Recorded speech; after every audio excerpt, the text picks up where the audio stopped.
Good morning, everyone. Welcome to Sports Shorts Daily. Ronnie Rants alongside Tommy Krysan, TK, over in God's Country in Port Allen at Court Street Cafe, downtown Port Allen. Go check him out. And I'm at an undisclosed location presented by the Louisiana Sports Hall of Fame. And as always, we're presented by LaBerge Casino, whether it be radio or online, you name it. LaBerge Casino. And it was popping yesterday for the Super Bowl. Today on the show, of course, we're going to talk everything Super Bowl. We'll also touch on LSU baseball, LSU men's and women's basketball, Pelicans, and you name it. But and even a little LSU football, got something for you on that. But let's start there at the Super Bowl, Tommy. I know you, me, Hunter McCann, everybody on the Sports Shorts radio team on Saturday mornings from 10 to noon that you can hear on 104.5 ESPN Baton Rouge. We've been on the Chiefs bandwagon for a long time, and particularly in the playoffs. When we got to this game, after the Chiefs did what they did, going on the road and winning in Buffalo, and going on the road and winning in Baltimore in dominant fashion, and then it's okay, let's take on the 49ers on a neutral field, a 49ers team that was down 17 to the Lions and came back in the second half and played fantastic and won that game. And the bottom line was, you looked at the two quarterbacks and you thought, I can't go against Mahomes. Well, that's exactly what happened. Is the 49ers played almost as well as they could. They had a couple bounces, turnovers to go against them, but they had a couple turnovers go in their way as well. And at the end of the day, the best player in the game, the new Tom Brady, Patrick Mahomes, did what he needed to do to win the game. And the Chiefs win their third one in 5 years, back to back. And they had a team that halfway through the season, Tommy, I did not believe was going to maybe even make the playoffs, nonetheless win the Super Bowl. But yet they righted the ship, won the Super Bowl. With this team, with this limited weapons, with their injuries, I think they're going to win 3 in a row. And I'm not crazy to say that. Oh, and it's in New Orleans next year. But look, it wasn't a great game, especially the first half. They looked tight. They looked nervous. But it was a great finish, certainly. Down the stretch and into the overtime. Only the second Super Bowl game to ever go overtime. It wasn't a great game, but it was a great finish. And anytime you got Super Bowl, you got overtime, you got tight game, you got a lot of talent on the field, obviously. I think overall it ended up great. And the Chiefs, I mean, what can you say? They had 6 losses this year. That's the most of their 3 out of 5 Super Bowls here recently. That's the most losses. And I'm like you. We talked about it here on Sports Shorts Daily months ago that, hey, this team, they lost 5 out of 8. They just didn't have it going on. And with Patrick Mahomes, they found it. They figured it out. Went on the road in the playoffs to Buffalo, to Baltimore. And then, they were down. I mean, Ronnie, when they were down at half, I'm thinking, they have played terrible football and they're in a one-score game. I said, they might be right where they want to be, okay? And you got Patrick Mahomes. They said this morning, it's the timely rushing. On 4th and 2, he picks up 4. That one other play, well-designed play, he picked up like 18 yards. I mean, no, he's not a threat to run the football, but when it's needed, he figures out a way to do it. So it was just a team effort led by Patrick Mahomes, who, again, he's the greatest player in the NFL right now, and there's no question about that. And you can't argue with the success. You can't argue with the numbers. Steve Spagnuolo, when he was the defensive coordinator of the New Orleans Saints, they had arguably their worst year ever as a team statistically. And yet this guy is a large reason why the Chiefs won this Super Bowl. They won it almost in spite of the defense last year, and then this year they won it because of the defense for the Chiefs. It's amazing how that works. The defense, especially in overtime, I mean, it looked like the 49ers were just going to run the football right down the field in overtime and get in there and score. And they came up with the big stop on 3rd down, put pressure on the quarterback and weren't able to, he threw the ball early, kind of almost threw it away. And when they settled for that field goal, that gave the opening for the Chiefs to No, okay, all right, field goal to tie, touchdown to win. But in that moment, 49ers were just drive and drive and drive. And to me, that the Chiefs were a bend but not break defense all year long. And they were so good in the red zone, particularly in the playoffs. And at the end of the day, that's the modern era way of playing defense. Is you're not going to be the 84 Bears, 85 Bears, that kind of stuff. You're not going to be that dominant team anymore. You just have to. It's almost like arena football, Tommy. You can keep people out of the end zone and let them settle for threes, or you can get a couple stops a game. That's what you need. And the Chiefs were a team that let teams settle for field goals. And when they got to the red zone, they had some mojo that. Yeah, no question about that. Bend, don't break, get it done when you got it done. Kind of like Mahomes. When he's got to run the football, he gets it done. Okay? Couple of things, Ronnie. One, that missed extra point loomed large. Okay? Huge. 11 something to go, fourth quarter. You miss the extra point, makes it a 3-point game, not a 4-point game. Hindsight's 2020, but huge right there. And here's a comment about overtime. 49ers win the coin toss, and they elect to take the ball. Shanahan was asked after the game, why'd you elect to take the ball?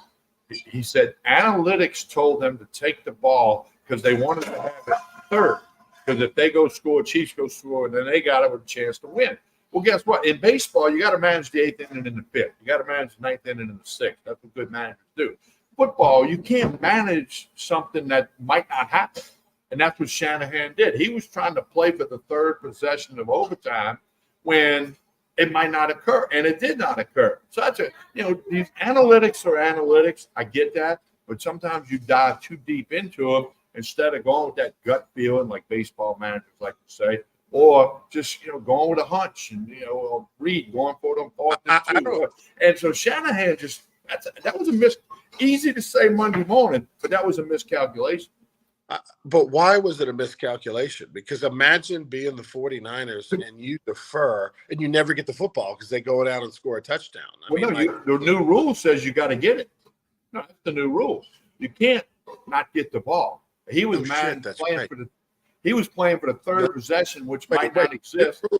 Wait, hang on a second. Because I'm out of it here. I've been taking a lot of medicine. Okay, I'm gonna explain it. Here we go. The new rule. It's a new game. People were freaking out when it was coming down. The clock was running out. Well, it was like the first quarter of a new game. Okay, but let me back it up. The new rule says if both teams get a possession, unless if on the very first play, 49ers throw a pick six, game over, or a scoop and score, game over. So when they got the field goal, or if the 49ers would have got a touchdown when they went right down the field like a hot knife through butter, the Chiefs were still going to get the ball back. That was the new rule that was put in when the Bills lost to the Chiefs a few years ago in overtime and never touched the football. And, so that was the new rule that went in for last night. So, again, Shanahan just kind of, I don't know, he rolled the dice. It didn't work. Easy to say Monday. If they'd have got the ball in the third possession, Chiefs would have tied with a field goal. Then they got a chance to go win it. And then he'd been praised for it. It's one of them. It's like the double reverse flea flicker pass. Okay, when it works, it's a great call. When it loses 14 yards, it's a terrible call. So I just thought that, my point is the analytics are the analytics, but they're not always right. Well,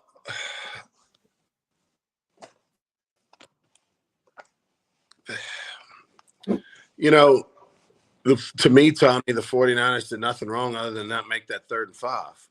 I don't know. I kind of. McCaffrey wasn't in the game for that play. McCaffrey was on the bench for that play. That's mind-boggling. He led the NFL in rushing. Why is he not on the field? He leads the NFL in rushing. He's your second best receiver. Like with Debo out, too smart. He should have been on the field. With Debo Samuel got hurt, then McCaffrey can't come off the field. He's not tired. Like we're sucking it up. It's over. Super Bowl.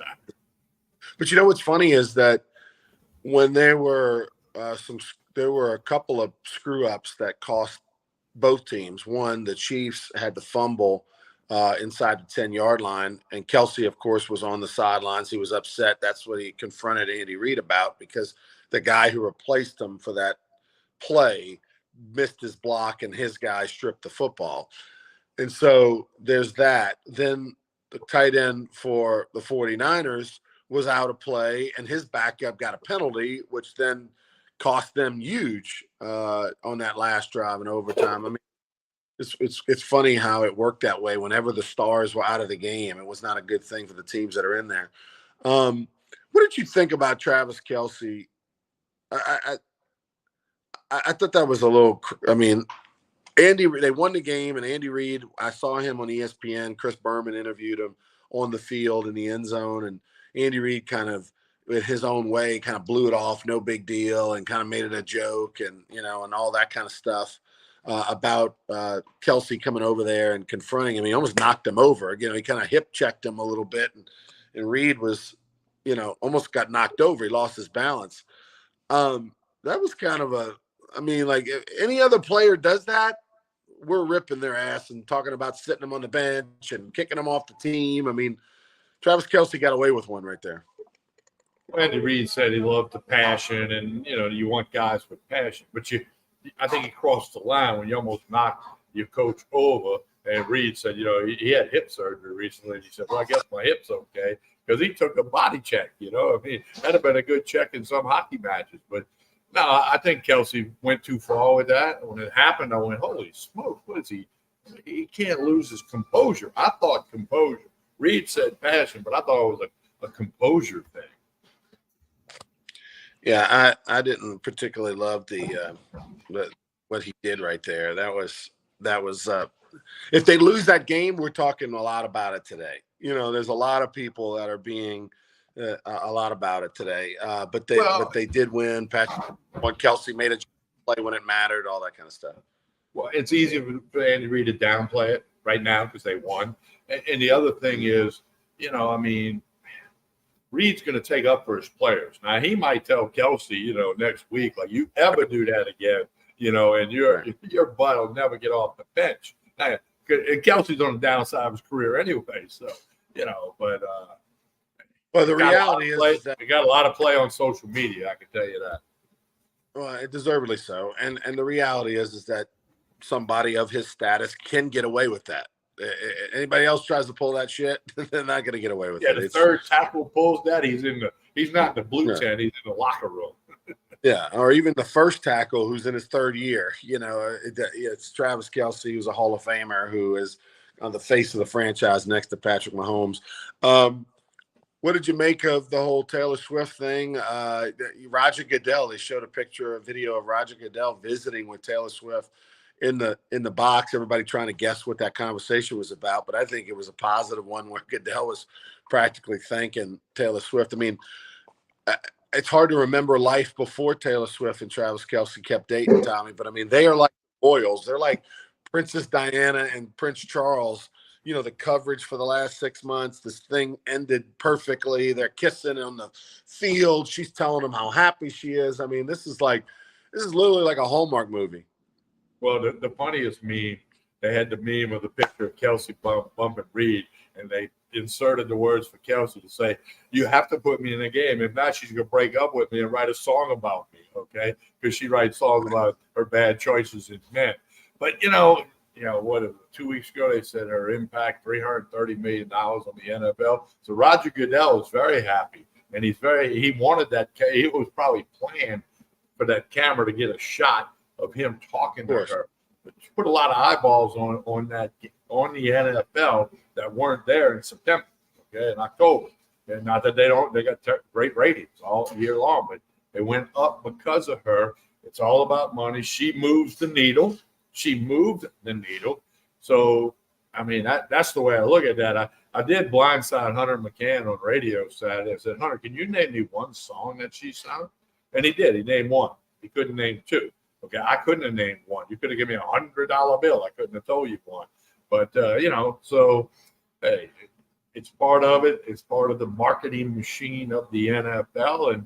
And now the over and under on when her and Kelce break up is April 1.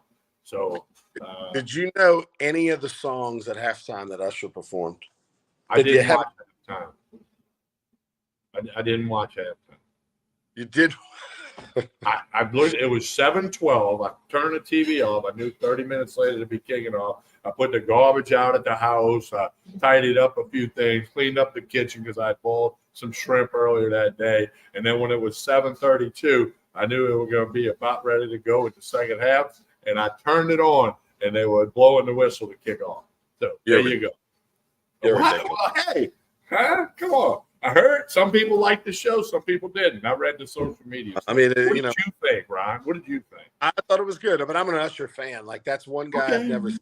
I've never seen him in concert. I would love to see him in concert. The guy's been great for 30 years. So I'm a giant Usher fan. They had all kind of special guests made performances. I loved it. But that's my kind of music. Point out that, look, and I knew this.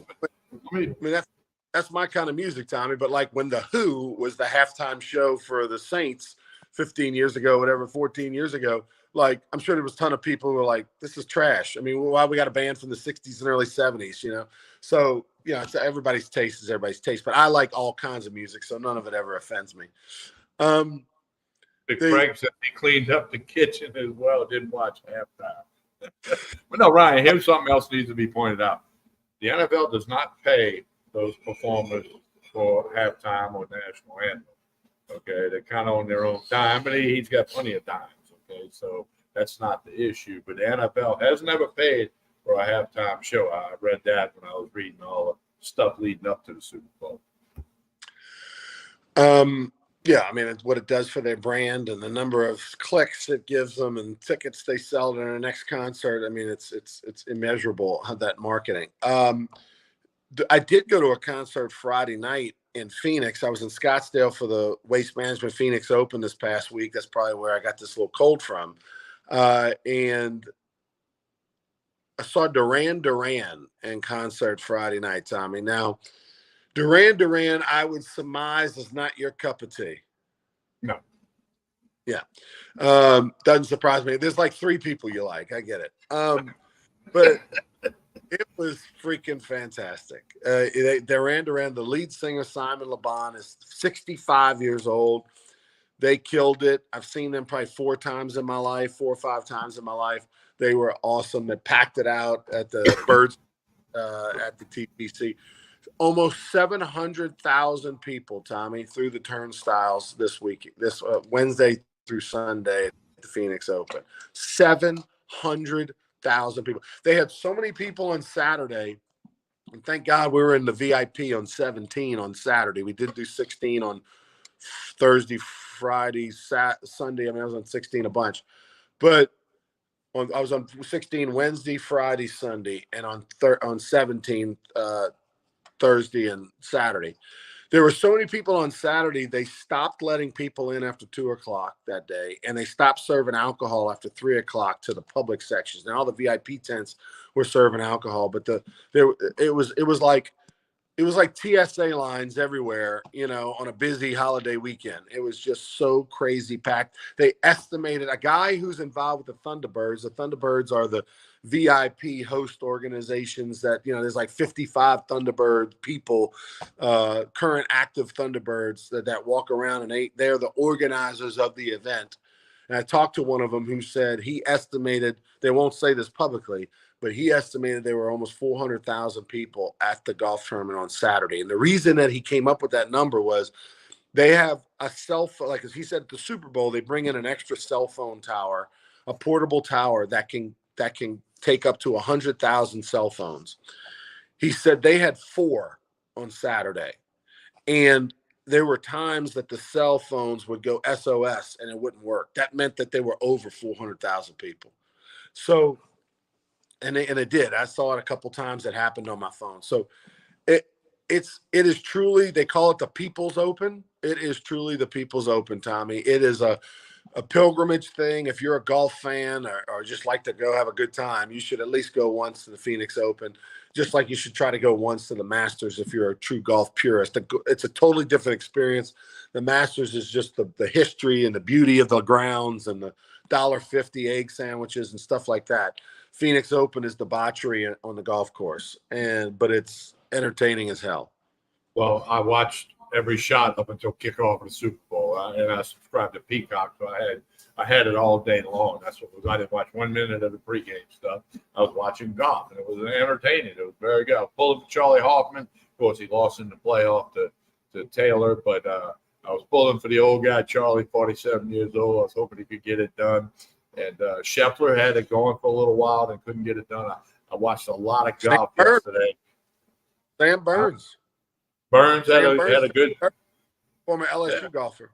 Yeah. And I was pulling for Sam to get it done. So I watched a whole lot of golf yesterday right up until kickoff. No question about that, and I enjoyed it.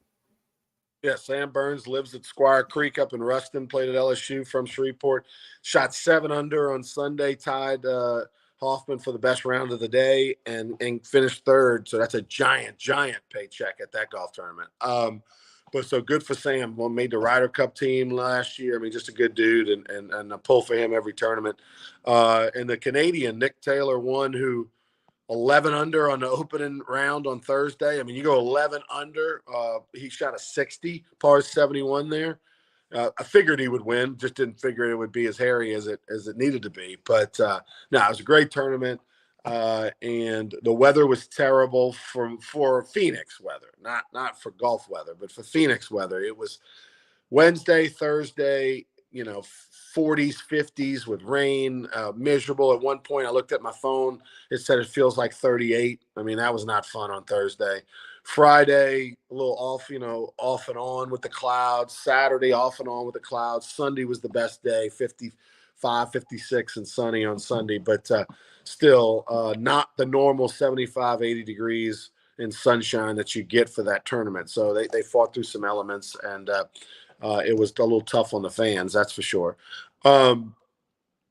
We move on to briefly to LSU basketball. The men lose. They're in a bad way right now. They get blown out. They give up 109 points to Alabama for the second time this year.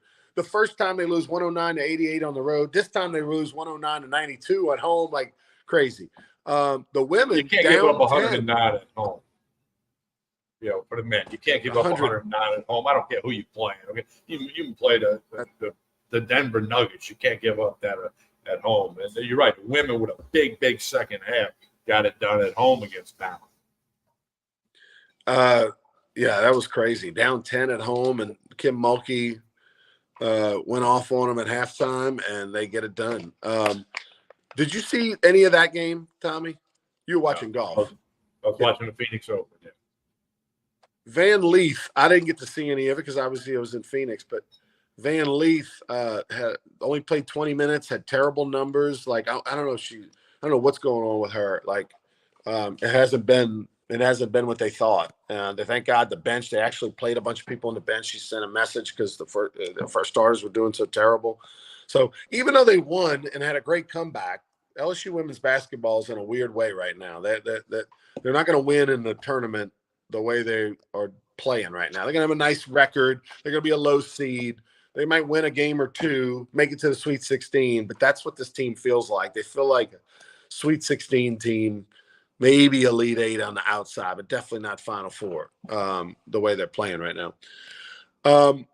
LSU baseball, Tommy, if I'm feeling a little better, I'm hoping to get out there today, 1 o'clock. They have a scrimmage. I'd like to see a little bit of it. Opening day is this Friday. I mean, here we come.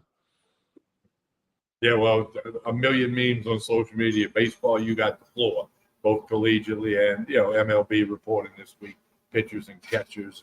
Actually, a week from Thursday, the Dodgers play Padres in a game, so exhibition game. So, yeah, LSU baseball, I'm going to try to get out there for 1 o'clock today myself, and it's going to be exciting. No question about it. I got 4 games coming up: Friday, Saturday, Sunday, Monday, 2 o'clock, 1 o'clock, 1 o'clock, 2 o'clock.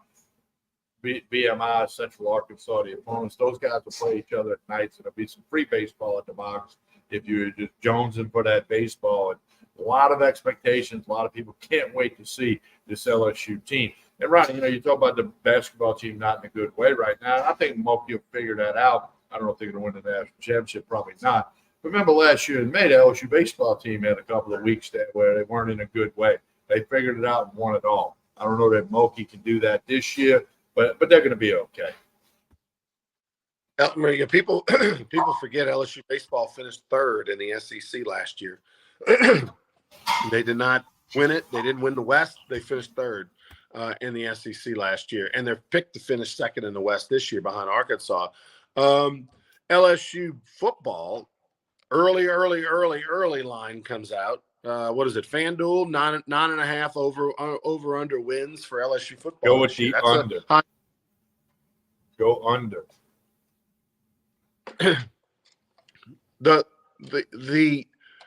And we'll talk plenty, of course, because again, we don't still know what is the roster going to look like come August. I mean, we got another transfer portal window, so this is the way too early over underline.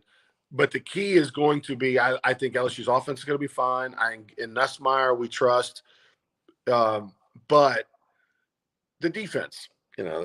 How much better is the defense going to be? Is it going to be better at all? And if so, how much better? Because the defense was horrible this past year. So it's we'll talk plenty about it, but I thought that number was high.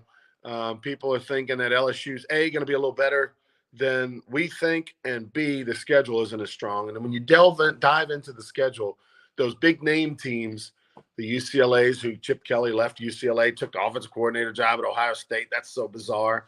That's wild. That just tells you what a shit show UCLA is right now. USC, they got a quarterback who's like a Nussmeier, had a great bowl game, replacing a stud, a Heisman winner. So, but that's a coin flip game. And, oh, by the way, LSU's 0-4 in their last 4 opening games. So, that's a coin flip game. Ole Miss is probably a better team than LSU on paper next year. Alabama's Alabama. But outside of that, LSU's going to be, probably a pretty heavy favorite, a favorite against everybody else. So I don't know. We shall see. We'll discuss it obviously in the months ahead. But I thought that was interesting that the over/under number is 9.5, because 10-2 is not a number that LSU does every year in its history. It's a very rare year that LSU goes 10-2 in football. Tommy, tell us about Court Street as we get out of here. Well, tomorrow's Mardi Gras Day, but they're going to be open for regular hours. There's no parades on this side of the river. They had a big parade at Port Allen yesterday over here. So they'll be open regular hours, breakfast, lunch, dinner, Court Street Cafe. Maybe you don't have to work tomorrow. Maybe you can take that time to come check out breakfast, lunch, or dinner at Court Street Cafe in Port Allen. They get the full-service bar. We want you to check it out. Connect with them on Facebook and Instagram. You'll learn about the lunch specials, the dinner specials, the drink specials. Court Street Cafe in Port Allen. TK, a little 16th hole polo right here. A little Waste Management 16th hole polo right there for you. Okay, well, it's kind of hard to see. It kind of blends in with the shirt. But okay, good. I like the shirt. Me a hat? I like the shirt. What's that? Did you bring me a hat? I did not. I didn't think you were a hat guy. You brought me one from the summit, from the collegiate baseball summit. A little inside tip. They gave me that one for free, so that's why I gave it to you. But the Waste Management hats were a little too expensive. Yeah, I'm still grateful that you brought me that hat. All right, look, we'll be back. The umbrella from the Masters. I mean, I'm just trying to add to my Ronnie Grant's gift list. We'll be back on Wednesday for more Sports Shorts Daily. Hopefully, I feel a little bit better by then. Happy Mardi Gras to everybody out there. Enjoy your Mardi Gras. Stay safe, and we'll see you on Wednesday. Until then, please like and share this video. And don't forget, Sports Shorts always presented by LeBare's Casino, the best casino in the world. Check them out in Baton Rouge. And if you're off for the holidays, you're not working tomorrow, you want something to do, go to the Sportsbook, go play a little bit, go check out, have a great meal at the Sportsbook at LeBare's. We'll see you on Wednesday, everybody.